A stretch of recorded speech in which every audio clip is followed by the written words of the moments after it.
If you are an estate agent, letting agent, or someone who is interested in the property market, then the UK Property Market Stats Show, is for you. My name is Christopher Watkin, and each week I'm joined by a special guest. This week it's the wonderful Steph Vass. We'll come to Steph in a second.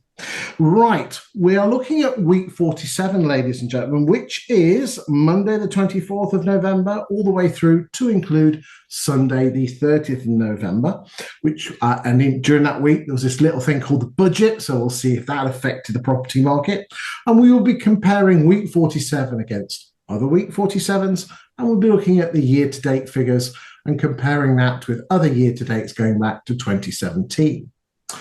The show itself lasts approximately 1 hour. The first half of the show focuses on the UK property market, and we'll be looking at stuff like listings, sale agreeds, fall-throughs, net sales, exchanges, prices achieved, and then a little bit of lettings. And then the second half of the show is that we focus on a town or a city, and Steph and myself will deep dive and really get to find out which and who is the best estate and letting agent in that particular town. This week, we are going to the southwest again, and we are going to the beautiful town of Falmouth and its associated town next door of Penryn. There are a number of great estate agents in that part of the world, so we'll be comparing and contrasting them and seeing who is pulling trees up and who needs to improve. This week, as I said, I'm joined by Steph Vass. Steph Vass, her maiden name, Steph Walker, is very well known in the industry, a straight-talking lady, used to work with Purple Bricks before that in her own family estate agency business, and now is co-founder and chief guru of TA UK, the self-employed estate agency model. Everything she touched turns to gold, and she's an absolute superstar. Steph, thanks for joining us today. I am glad to be back. Thank you for joining. Right. So without further ado, ladies and gentlemen, the first bit we're going to do is go and look at the UK property market. Now, before we just kick off, if you're an estate agent who is suffering from overvaluing or cheap fees, the second half where we talk about Falmouth could be of interest to you, because we're going to be using a piece of software. And I don't say this lightly, it's groundbreaking and game-changing, because it allows you to prove to homeowners that an agent is overvaluing and how it affects their saleability and the prices that they obtain for their properties. So if you suffer from those, don't go away for the second half. Watch that part of the show and you'll be able to ascertain. And again, if your figures actually match what you think they are, you'll be able to go out there and win more valuations, but more importantly, stop losing them. Because I don't know about you, Steph, the worst part of estate agency is losing listings, isn't it? Oh, yeah. You log on to your Rightmove every morning. You know your two are there. You know you've lost one, but okay, you accepted that yesterday. Human. It's the four that you didn't get called out to. Why? Why did I? Well, we're going to help you with that, ladies and gentlemen. So, but anyway, first part of the show, let's crack on, and we're going to look at the UK stats. Now, for those of you that have not watched the show before, ladies and gentlemen, the way this works is this. I look at an individual metric, and then we'll pass that over to Steph for her thoughts. So we always start off with listings. So here we go.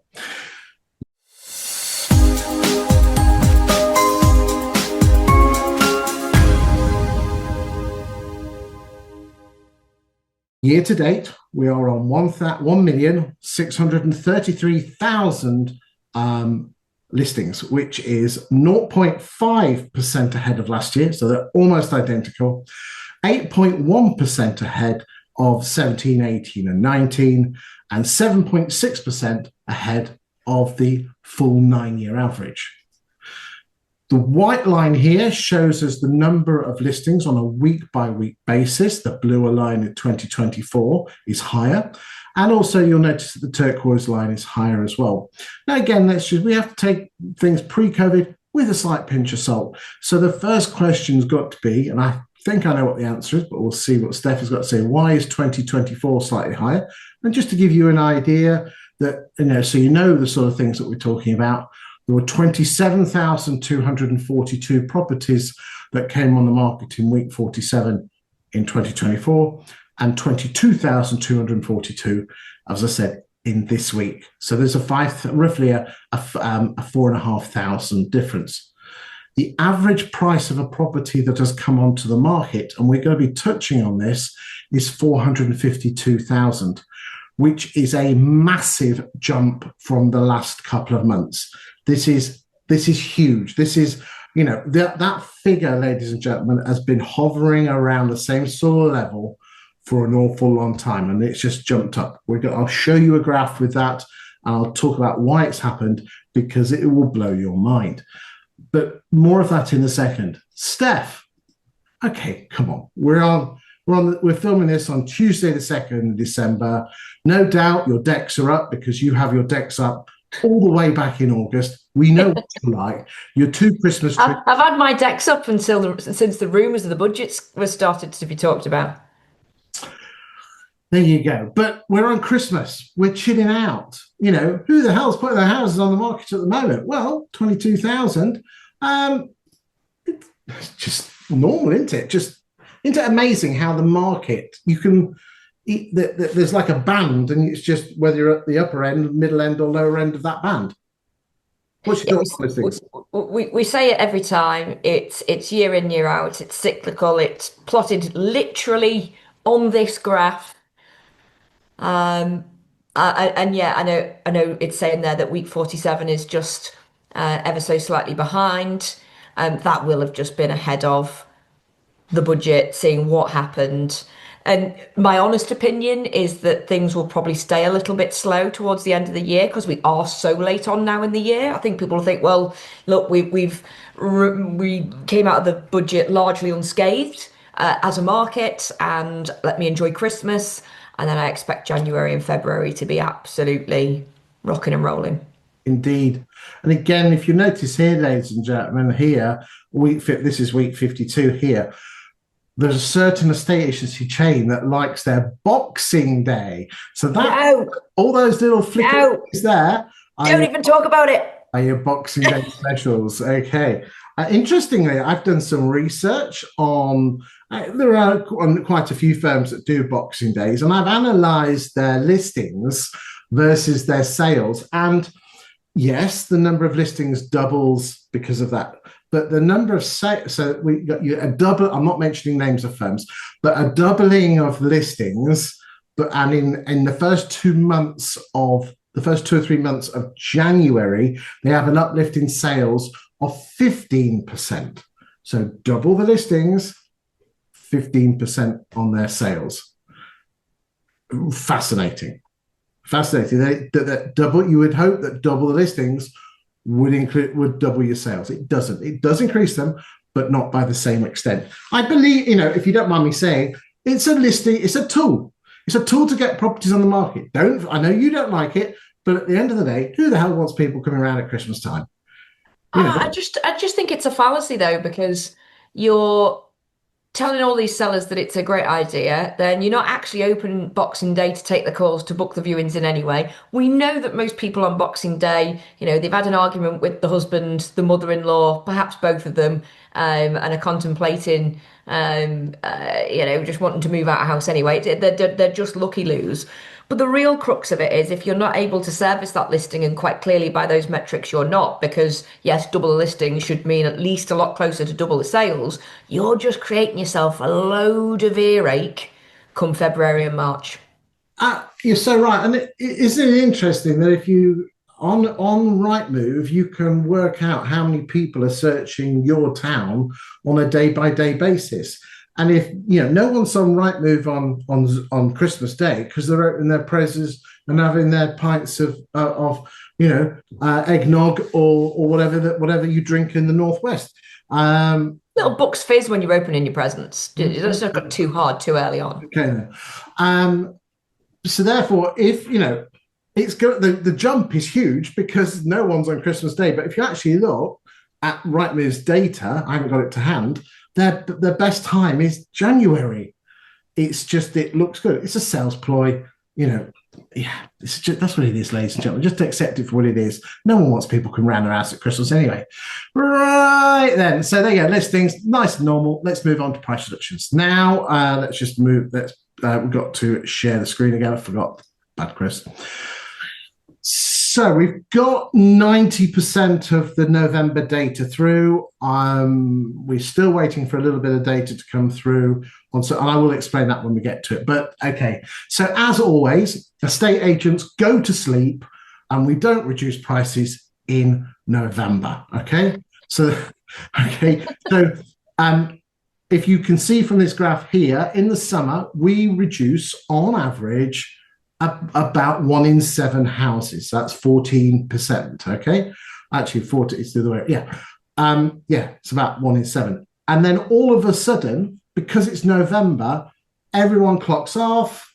We don't reduce the prices, and it goes down to 8.4. And that will go down even more, ladies and gentlemen, in December, because you all have the time off in December. Rightly so. But I just find it fascinating that we as an industry just simply don't reduce the prices in November and December. Are we afraid that we'll lose the listing? I don't know. Have you got a thought on that? I would definitely say that the vast majority of estate agents are possibly afraid to lose the listing. I think the whole approach to listing homes is massively unstrategic anyway, which is probably a wider conversation. But the things I would be doing over autumn, and we've kind of missed the boat for that though now, although if we have a really cold December and January, I think there's still time to do this. We know you have to be off for 13 weeks. I think if you're not sold now and you're not thinking about a reduction now when there's little to no competition because nobody else is reducing, you should be coming off for 13 weeks and relisting. So strategic withdrawals. But if I was a seller now, knowing that all of those properties that I'm in competition with aren't doing anything, if I was wanting to move, I'd reduce right now. I'd reduce right now, make myself look really attractive, price to entice, and try and corner the market because there's still 3 viewings weeks left in December for sure.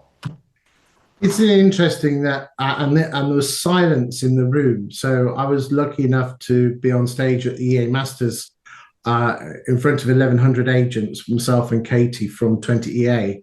And Katie banged this stat out. And people have been ringing me up saying, is that true? And basically, if a property's been on the market more than 12 weeks, its chances of actually selling are about 14%, 14 and a half, okay? Not much. Wow. If you take the property off the market for a period of 12 weeks and put it back on the market, even at the same price, the chances of it achieving a sale is 42%. It's insanity. Insanity. Because we as estate agents, it's that magic month that you have that you can focus your attention. And again, ladies and gentlemen, let me just remind you of some overvaluing stats. And I know, Steph, you know these, but only half of homes that come onto the market, 53.5% in the last 2 years, have actually sold and exchanged. Okay. If a property has a sale agreed within 25 days of it coming on the market, it has a 19 out of 20 chance of getting to exchange. If a property takes more than 100 days to achieve a sale, its chances of subsequently making exchange is 11 out of 20 or 56%. Also, Funny, I had just a brief conversation with a potential client yesterday, and she gave the age-old, I'm not in a rush. And I said, but you are. You are in a rush if you want the greatest likelihood of the best price and the greatest likelihood of actually moving. You absolutely are in a rush. And I think a lot of people actually just using that turn of phrase and some of those stats, it's easy to depict what quite often we struggle to do. And that's why we end up with overpriced listings that stick and don't move.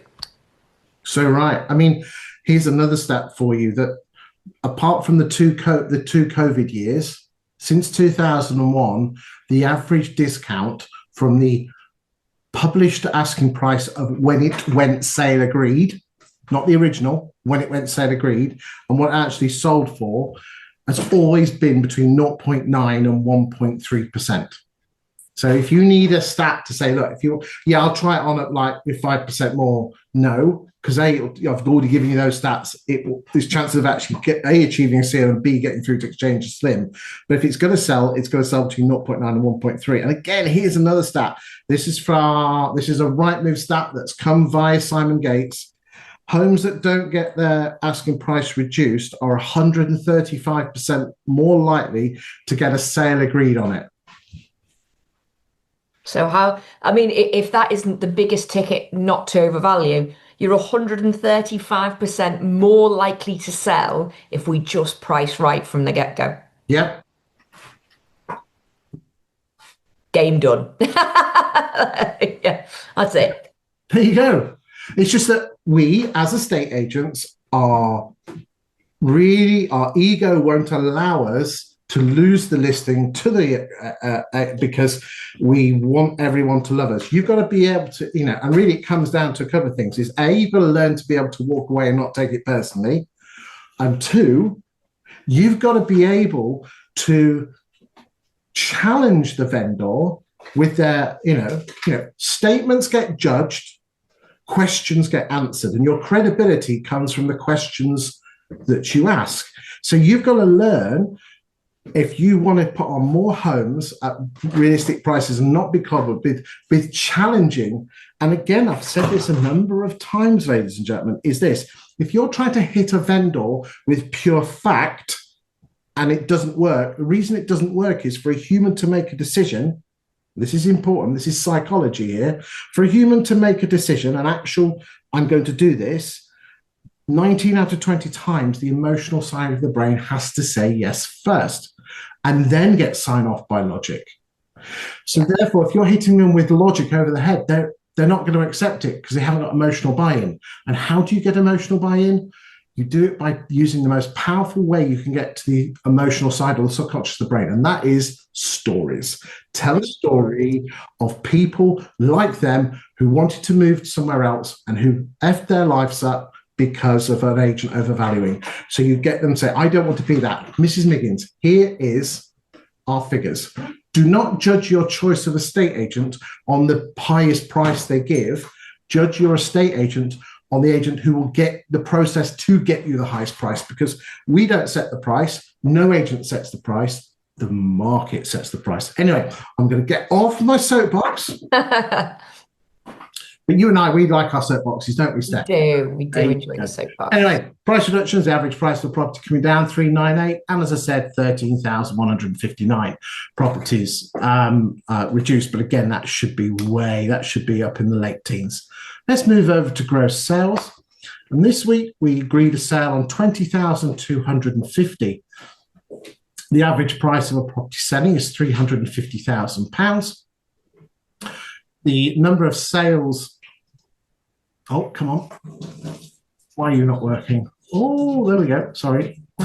Number of sales agreed this week is 1.202 million, which is 3% ahead of last year and 11.9% ahead of 17, 18 and 19.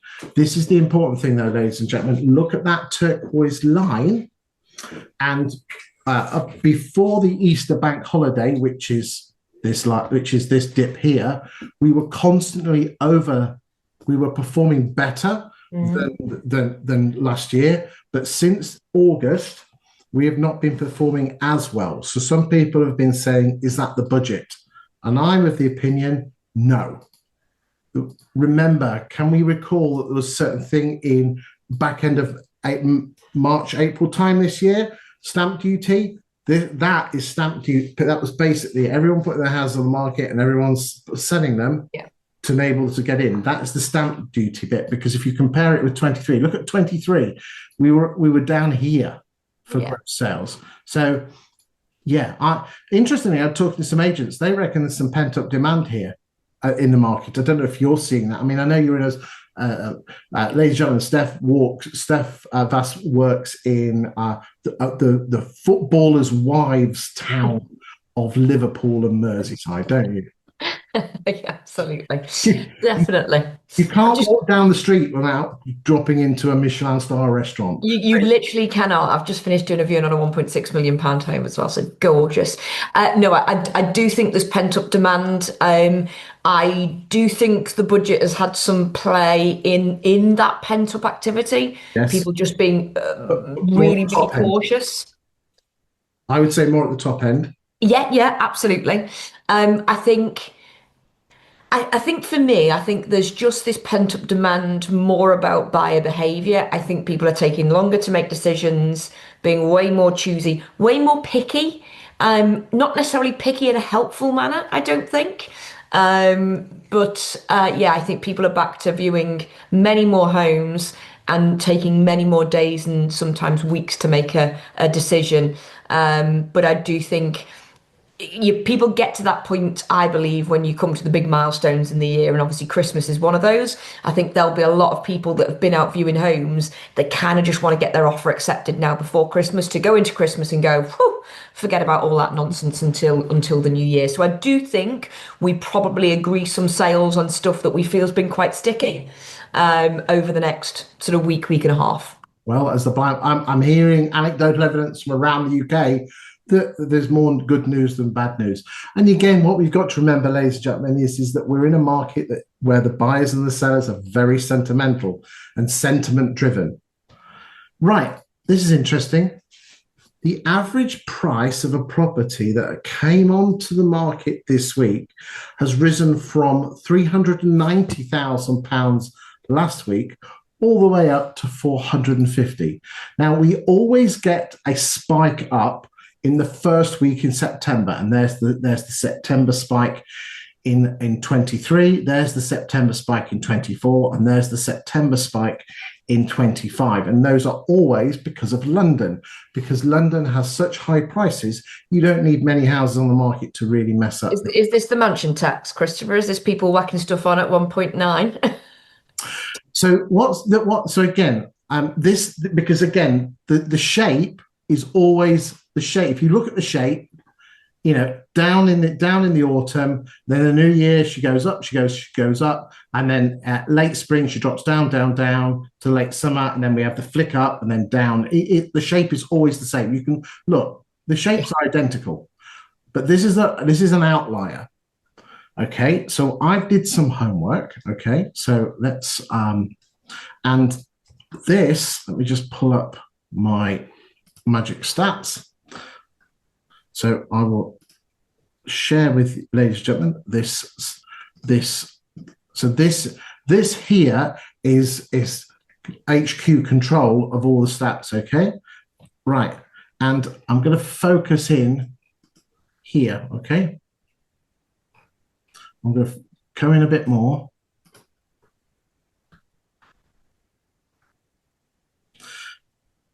And you'll see here on this line here, can you see this on here? Yeah, yeah. Okay. This is the inner London, so that's N, NW, SW, SE, central bits, E and N. Okay. The average price of a property coming on the market. So you can see here it was ranging around 800 to £1 million every single week. Okay.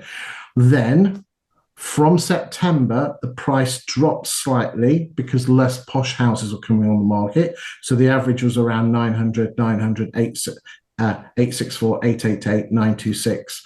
And then all of a sudden, it's gone up to 1.376 million. There you go. Okay. This is the same number of homes coming on the market than last week. It's just the mix. There's a lot of big posh houses that have come onto the market this week. Okay.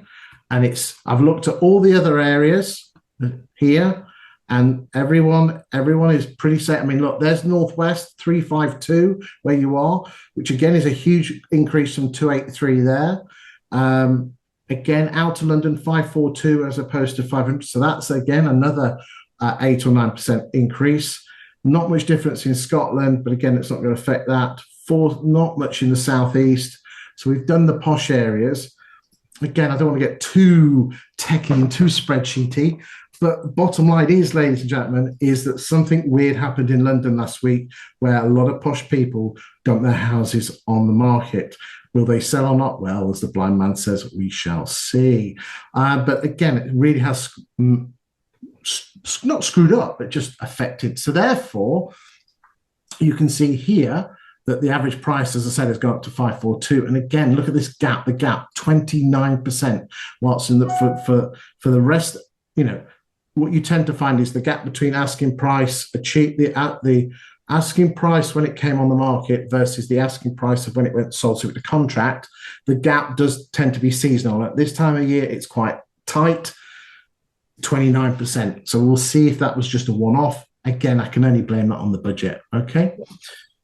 Let's move on. The sell-through rate, last month, it was just over 14%. But in November, 13.5% of estate agent stock sold to the contract. Okay, so I don't know how that compares to yours.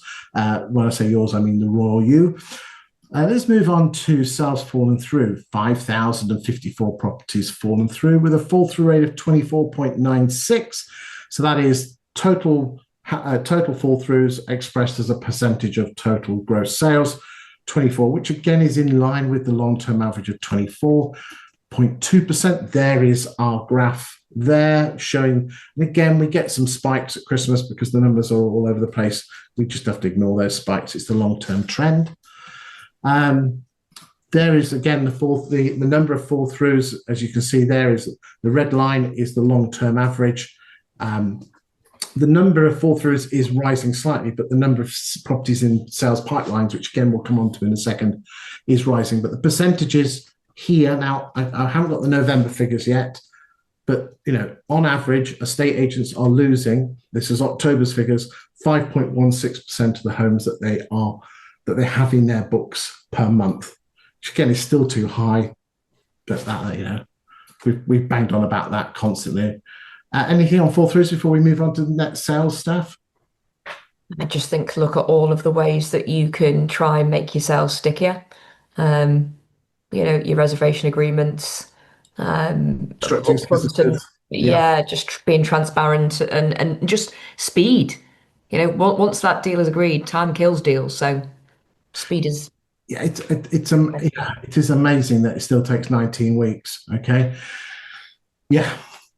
Get your solicitors instructed, and again, I'm not a massive fan of kickbacks from solicitors.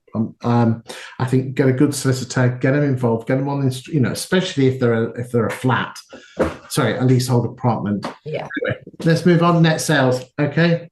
So again, net sales is 15,196. This is gross sales less fall-throughs. Again, let's just remind ourselves Q4 was because of first-time buyers, so let's not worry too much. Just get rid of that. Okay. Net sales at 914,843, which is 2.6% higher than last year.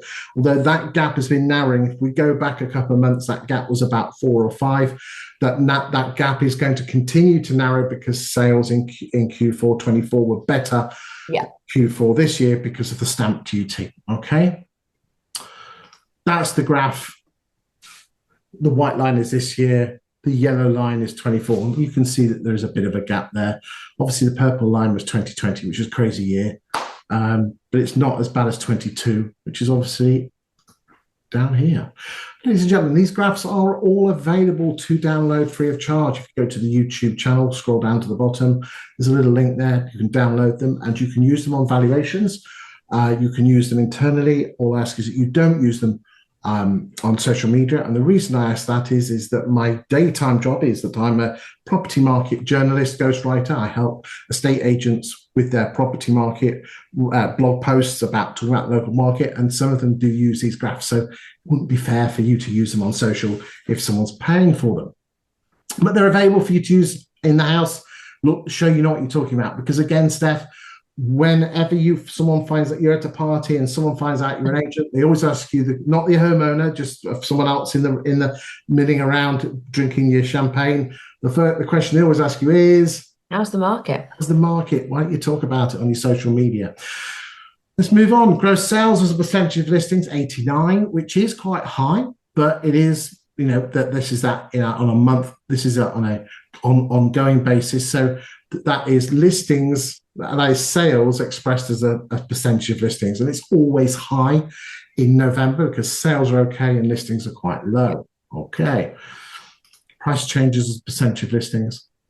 Moving on, exchanged. Now again, we're only on the 2nd, so we haven't got all the withdrawals and exchanges through, so the numbers are quite low. So don't panic, ladies and gentlemen, about the drop.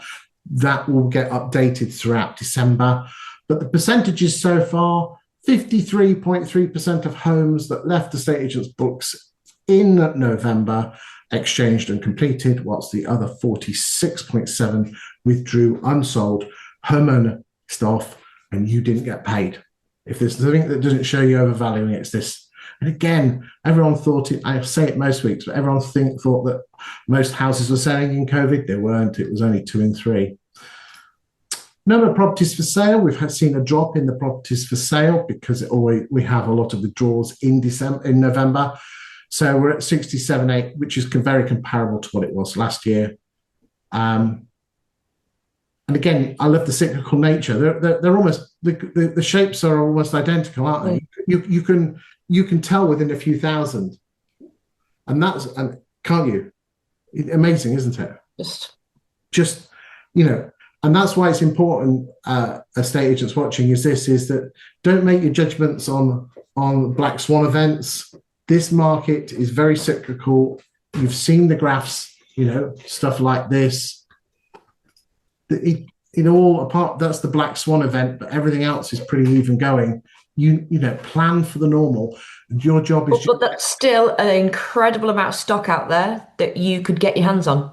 Look at all of that commission sat there waiting to go into some estate agent's bank. Because isn't it amazing that only 6.9% of sales nationally sell with the second agent? That shows you 52% of properties that TA UK sell come from another agent. Because they're hungry. They're not entitled. And just like, again, ladies and gentlemen, I find it absolutely fascinating that you lose the listing and that person's dead to you. Just like you're 14-year-old and you ask your first girlfriend out, and no, and then all of a sudden she's dead to you, and you just I'm not talking, when in reality she probably was 50-50, and if you're actually nice to her, you probably, if you asked her again in a few months' time, you probably, and it's the same with valuing. Yeah, it's just that we just don't, and that just shows you that the hunger of the self-employed estate agent and the follow-ups. Yeah, nature. Yeah. You don't worry about rejection, and they probably weren't called out to the property anyway. But go and get them. If you're, the other agents are, if agent A, B, and C go out to a house and agent A gets it, if they don't sell it, who's the property going to? It's going to agent D. Going to D, absolutely. Okay, and not that many agents do either chasing up lost listings or B, actually secondhand stock. Haven't got the sales pipeline figures through yet, ladies and gentlemen, because they take a few days to come through. So that'll be in the next week's show. Rentals, again, this is the updated figures, which again, you can use just as a flavour of what's happening in the rental market. Okay, that is the end of the first part of the show. Any comments you want to say, or you can share them and save them to the end, Steph? All I would say is look at the size of your pipelines there. As nice as that probably feels, it's vanity until it's in the bank. So if you aren't reducing lots of stock this month, if you're not doing lots of viewings, if you're not tying up lots of sales, make sure that the sales that are actually agreed are really well looked after before people go for the Christmas break. So right. Right, well, that's the end of the first part of the show where we've looked at week 47 of the UK property market. Now we're about to go to Falmouth and Penryn in Cornwall, where we'll be analysing the estate letting agents in that town. Again, can I remind you, if you're not from Falmouth or Penryn, but you are looking for an answer to beating, overvaluing or cheap fee agents, then I would strongly recommend you watch this part of the show because we'll be using a bit of kit that is available to the estate agents to show you that you can actually get better prices, sell houses quicker, and have a greater chance of selling the house, and it's all independent. So without further ado, Steph, let's go to Falmouth.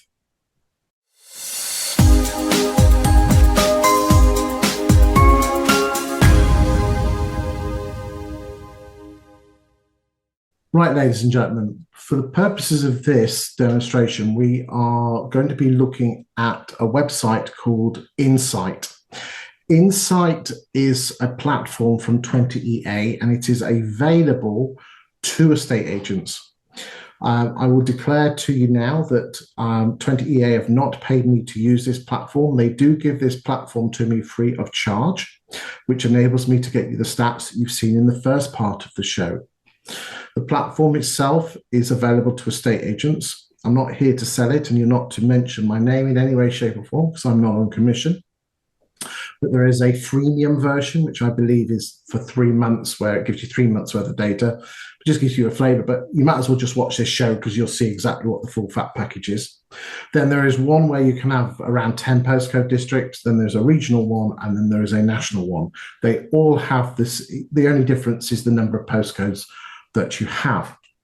It's like Rightmove Plus on steroids, and it goes back 5 years plus the year that we are in. So we are going to be seeing almost 6 years worth of data here, ladies and gentlemen.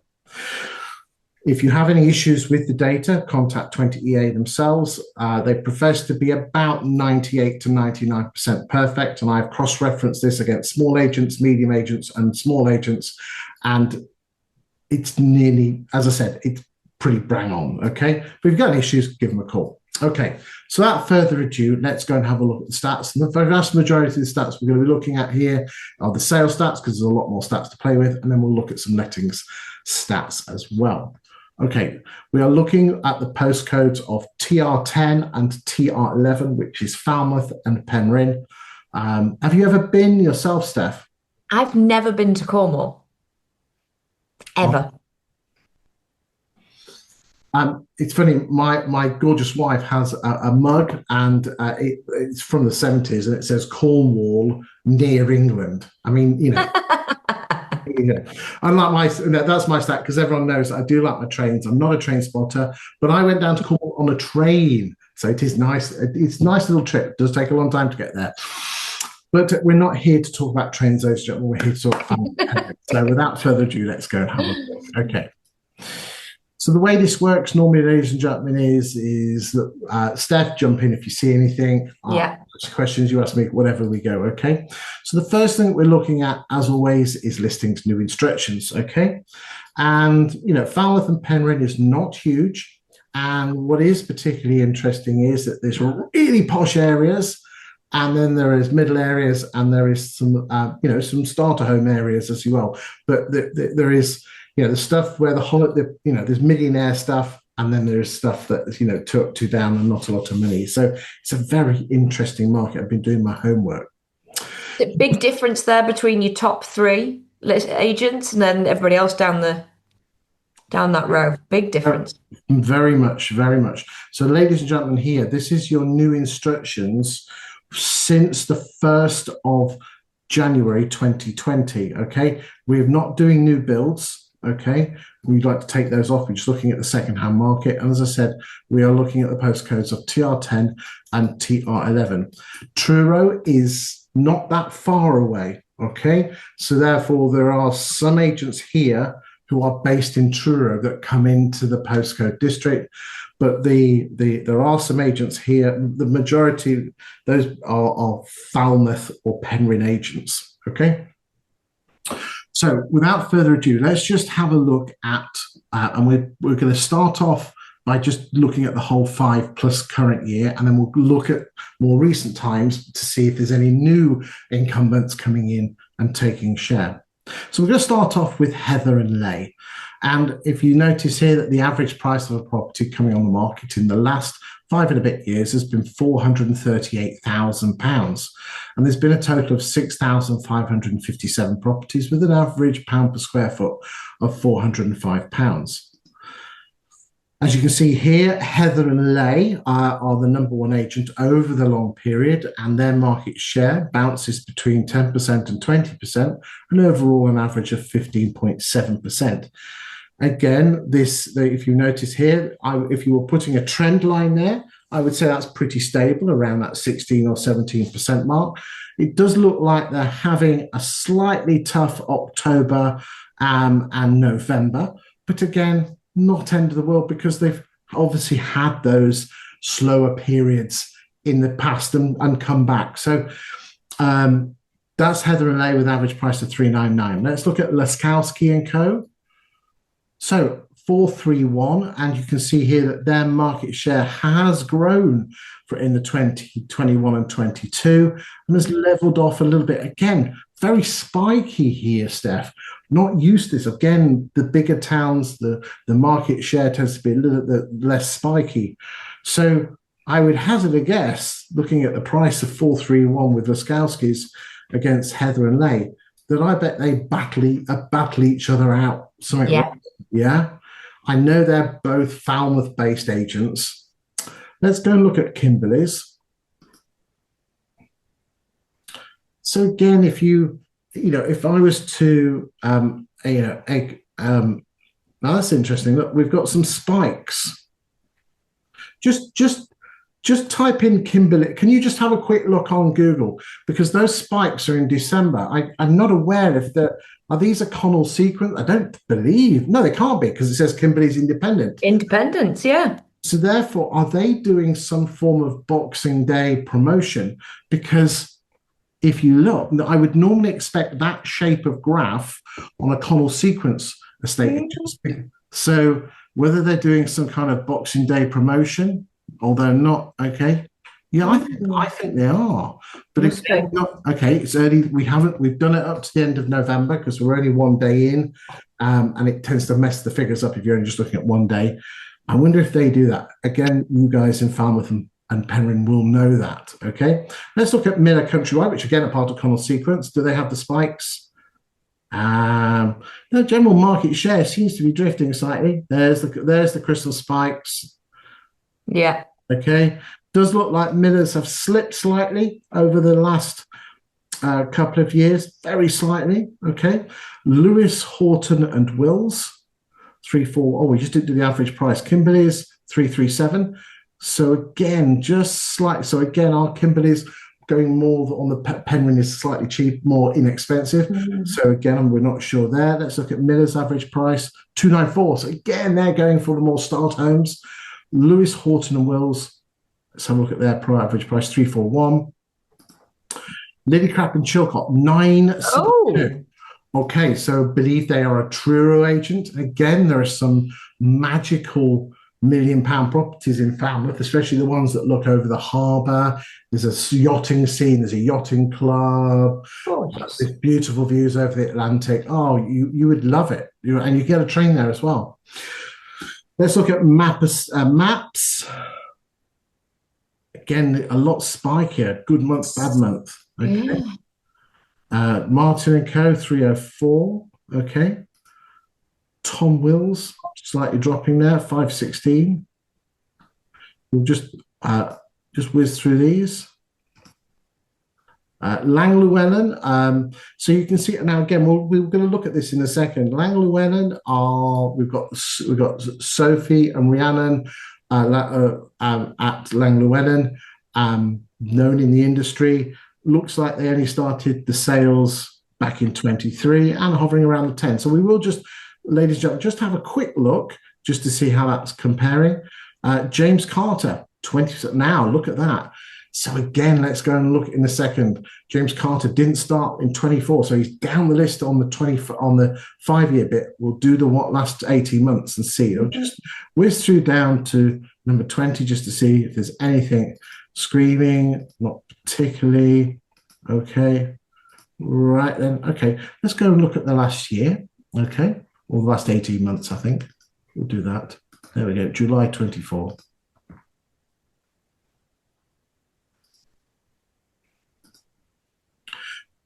So you can see here that in the last 18 months, it appears that Laskowski's well, there's nothing in it really. 16.2% with Laskowski's and Heather and Lay at 16.5. So again, battling it out. Let's just, let's just remind, there's Laskowski's and there's Heather and Lay. Again, a classic battle between two big agents. That'd be good fun. Hard work though. Okay, let's look at Kimberly's. Okay, so again, isn't it interesting? I tell you what, I'm gonna move this to 25 because I think this now. Just look at these figures; they're going to change. So James Carter's coming up. Okay, okay, but again, he looks like you had a tougher summer. But you've really been put, 22%. I bet you're number one actually in November. Let's just have a quick look. No, okay. So the Skalskis were at 19 and James Carter at number 2. And it looks like Heather and Lay had a bad month. But again, we all have bad months. It's turning those individuals. Hey, James Carter though, he's pulling up trees.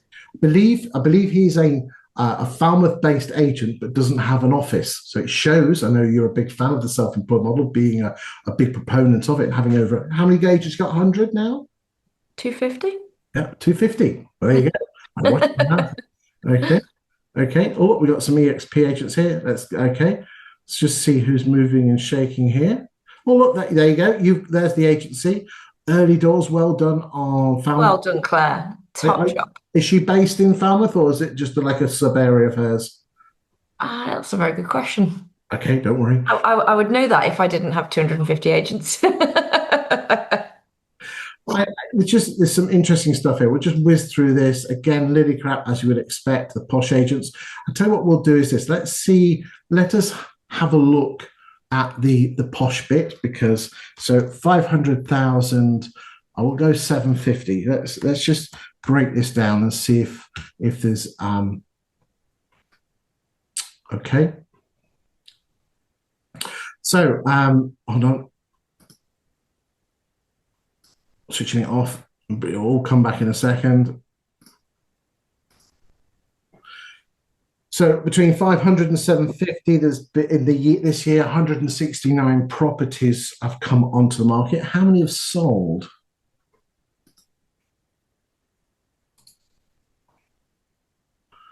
Because I would expect, what you tend to find in the posher areas is that is really impressive. So that's great. Well, considering that normally the lower end has the higher propensity. So yeah. So 107 divided by 169. That is really impressive. I would say that's knocking on to nearly 60%. Okay, let's see who is up to the 1 million mark. Okay. Again, I hope this is interesting you, Falmouth agents, and seeing where the opportunities lie. Mm-hmm. Okay. Oh, sorry.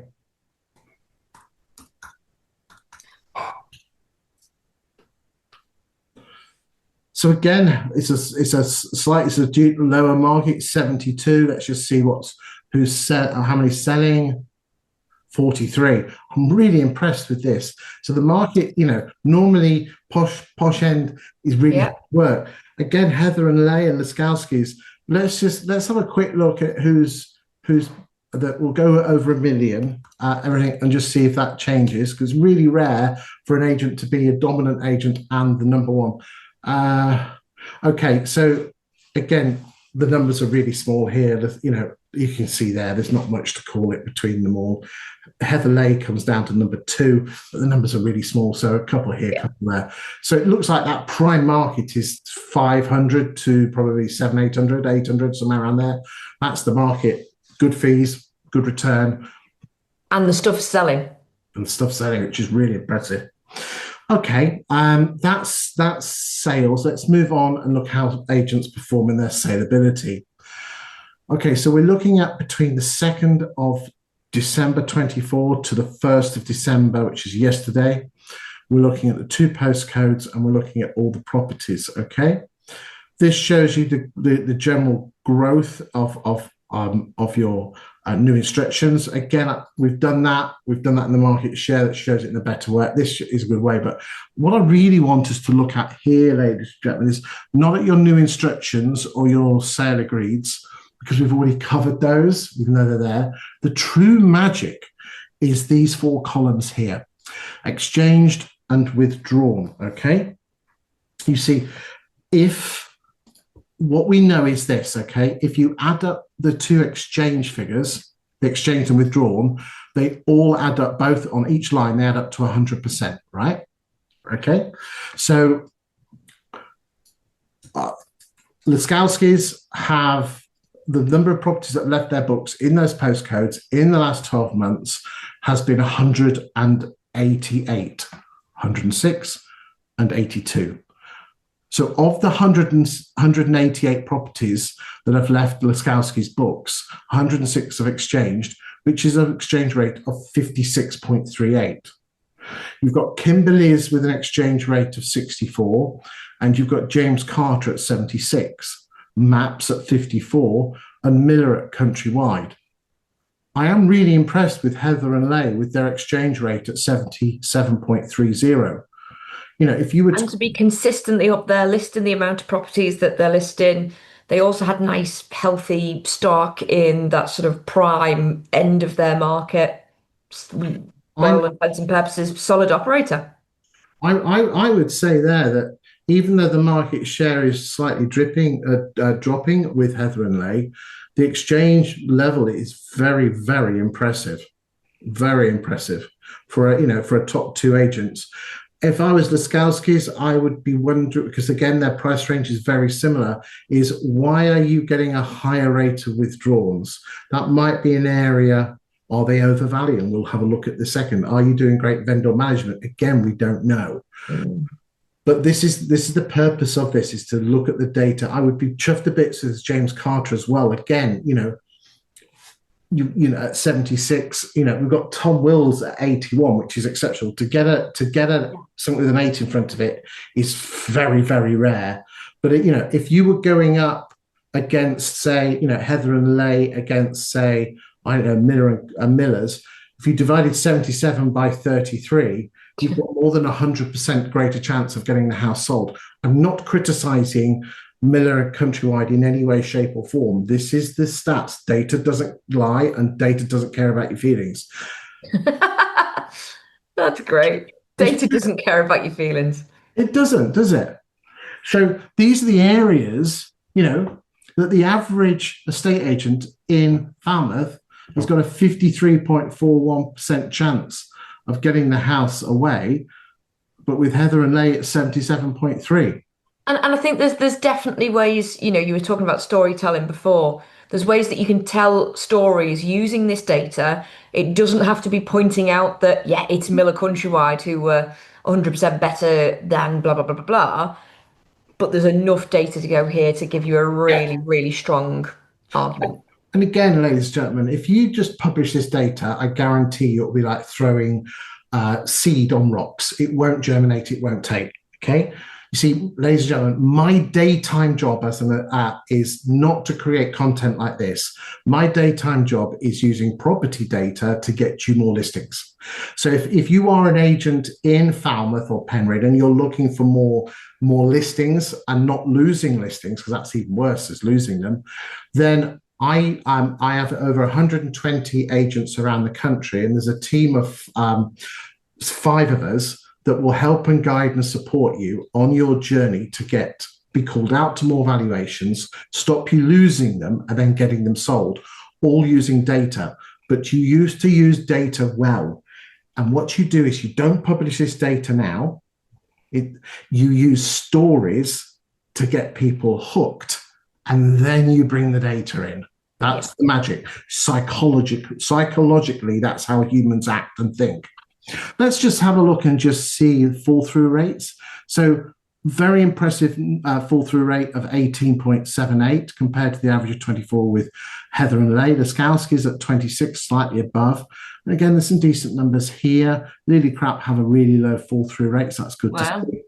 Price changes, again, And actually, Lillycrap, and they were the guys up there with Yes, the they were. higher end of the, yeah. So solid business model.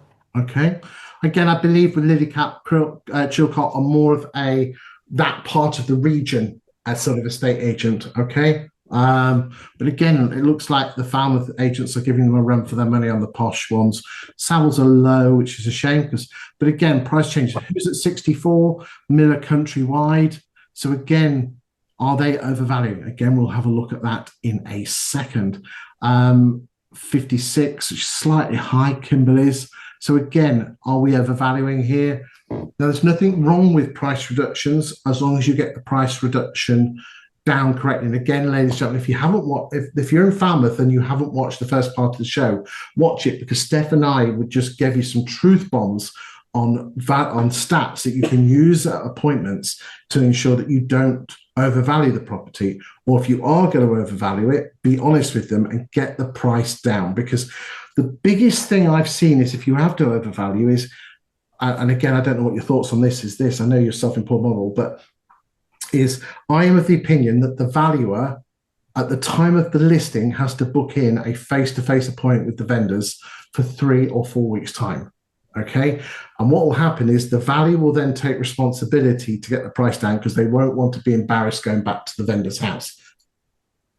Because the amount of employed valuers, sweeping statement,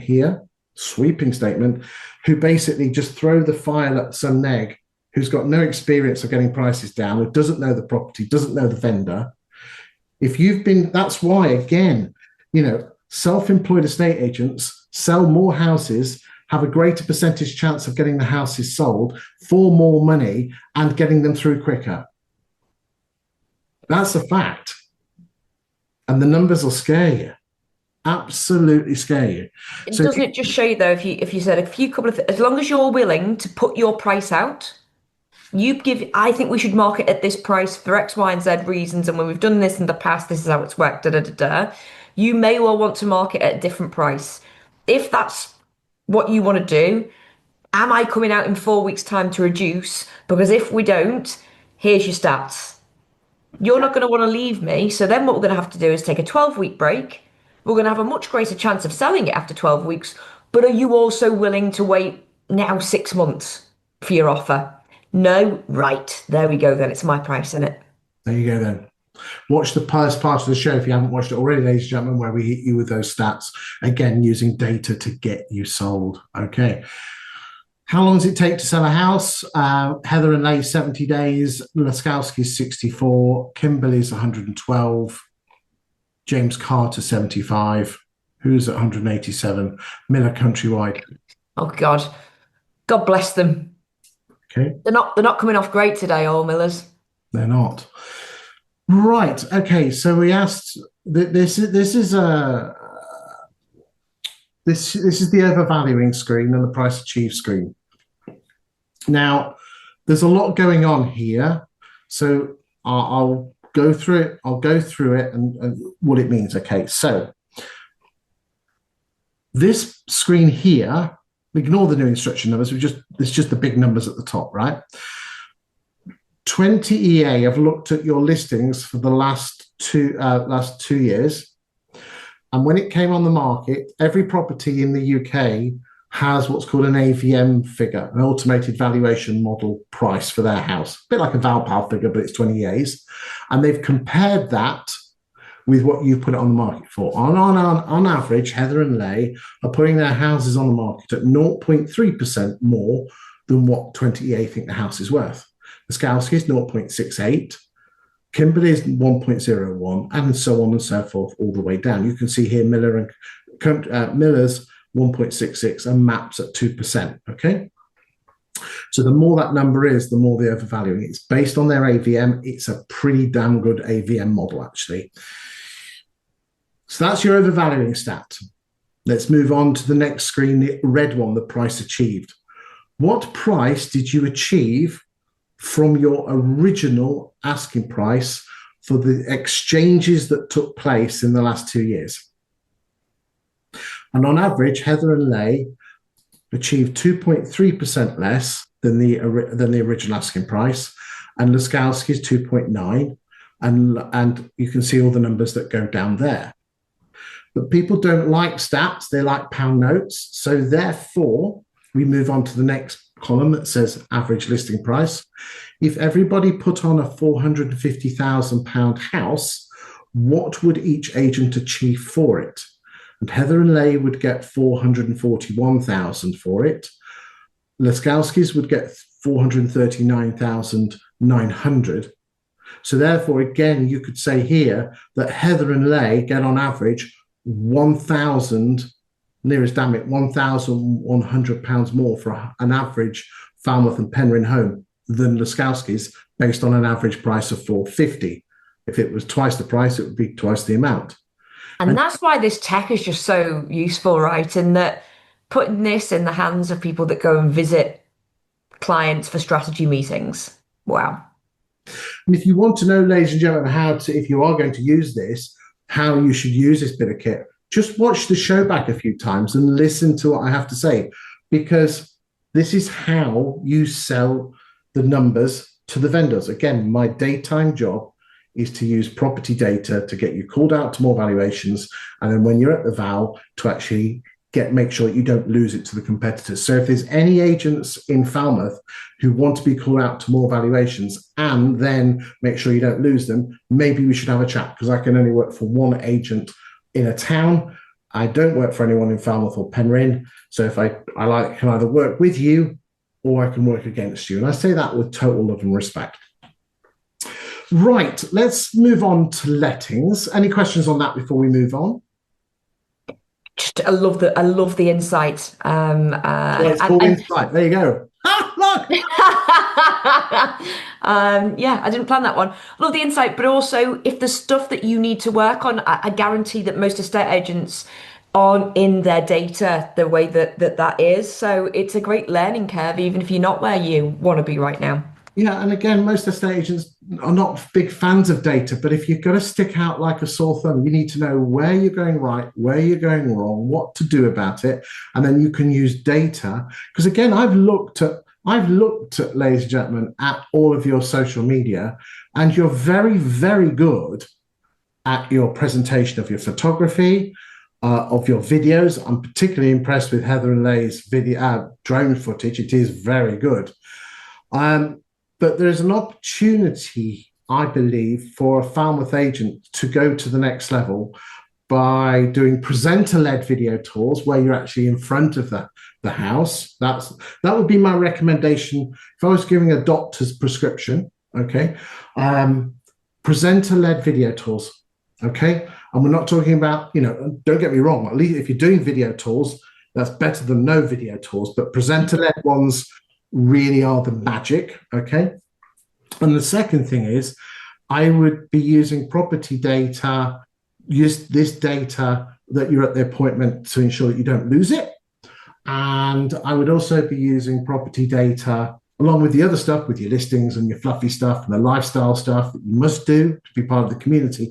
I'd be using data to talk about house prices, to talk about rents, to talk about what's happening in the Falmouth property market, because people love you talking about stuff that they're interested in, and Falmouth homeowners are interested in the Falmouth property market. So talk about, no one's talking about it in Falmouth. Why not? I find it fascinating. It's your call. Right, move on to lettings, okay?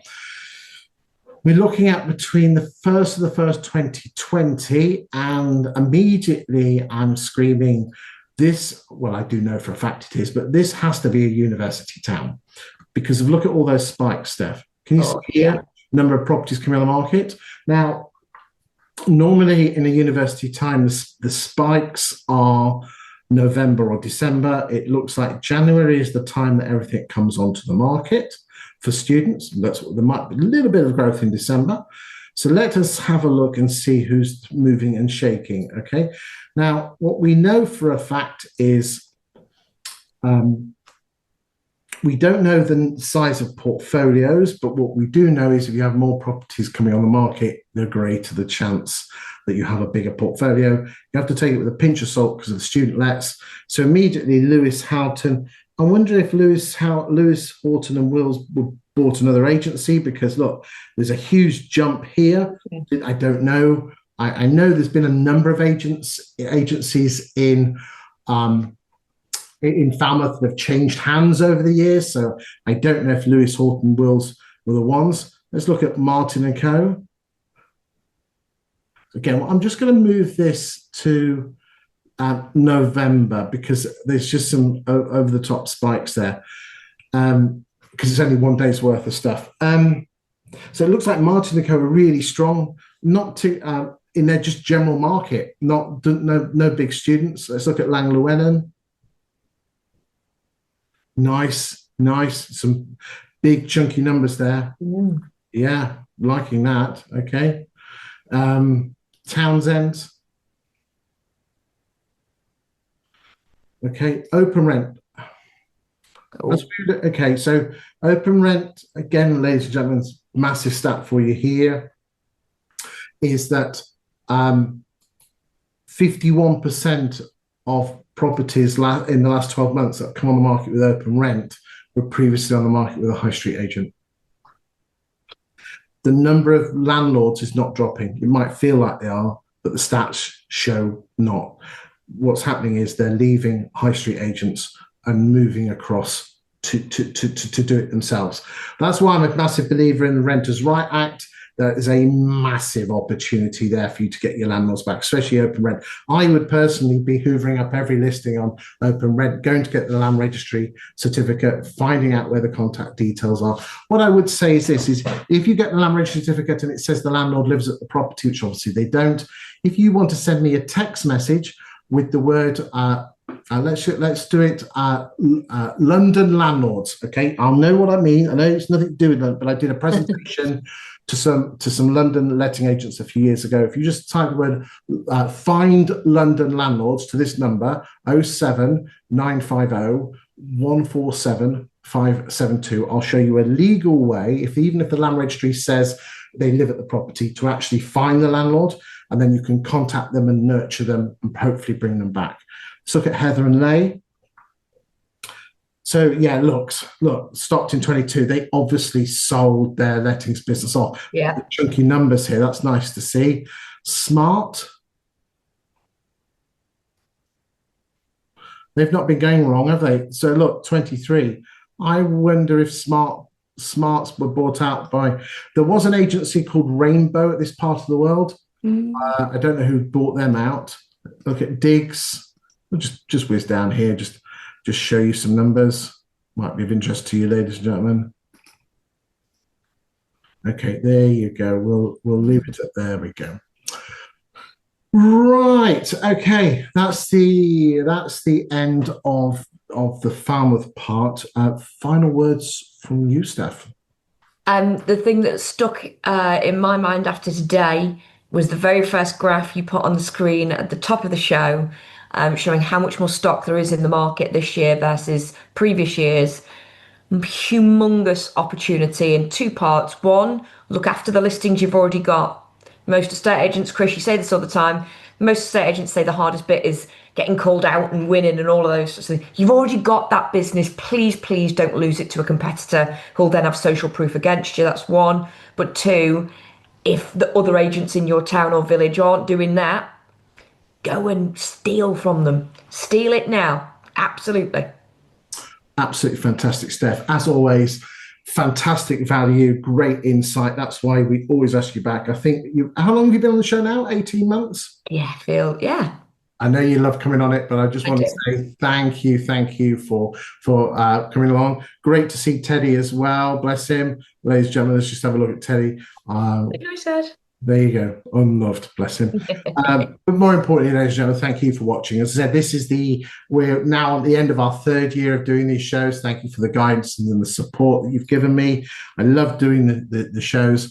We'll see you next week for week 48. We'll be choosing a different town or city. Steph, I look forward to inviting you back probably in February or March for your next stat show. 2026. Here we come, guys. The market's for the taking next year. Love it. Indeed. The bottom line is, ladies and gentlemen, is that you don't worry about what's happening in the market. Just take a bigger slice of the market that's already in front of you. There'll always be people that want to buy. There'll always be people that want to sell. And it all starts with great marketing to attract people to you. And if all you're doing is pumping out basically listings and testimonials, You all look the same. You all sound the same. Start talking about creating content that's of interest. Talk about the problems.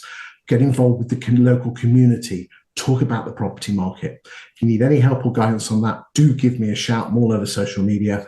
Steph, thank you for your time today. Thank you, Teddy, for your wonderful attention. And thank you for watching the show. We'll see you next week.